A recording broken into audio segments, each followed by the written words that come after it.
وطر کے بعد کتنے نفل بندہ پڑھ سکتا ہے؟ مثال کے طور پہ شکرانے کے نفل، توبہ کے نفل، اپنے والدین کی بخشش کے لیے نفل۔ پلیز رہنمائی فرمائیں آصف اکرام۔ وطر کے بعد جتنے مرضی چاہیں آپ بھائی نفل پڑھ سکتے ہیں، کوئی ممانعت نہیں ہے۔ باقی یہ رہا کہ شکرانے کے کتنے نفل پڑھیں، توبہ کے کتنے نفل پڑھیں، تو کم سے کم 2 پڑھنے چاہیے، زیادہ کی کوئی تعداد نہیں۔ اگر آپ کے پاس فرصت ہے تو پوری رات نماز پڑھتے رہیں نفل، کوئی نہیں روکے گا آپ کو، کوئی ممانعت نہیں ہے۔ اگر فرصت نہیں ہے تو صرف 2 پڑھ لیں۔ دیکھیں دین میں سہولت ہے، جیسے آپ کے لیے آسانی ہو ویسا ہی آپ کریں۔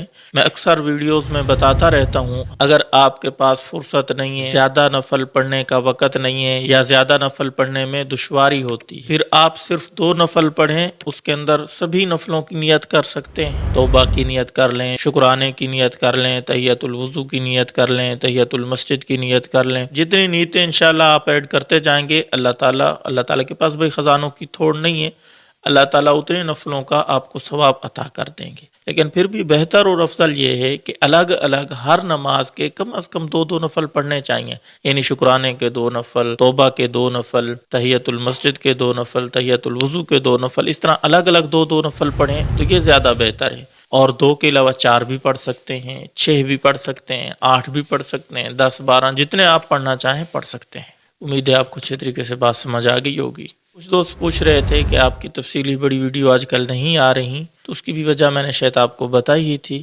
میں بنا ہی نہیں رہا کیونکہ میری طبیعت خراب ہے۔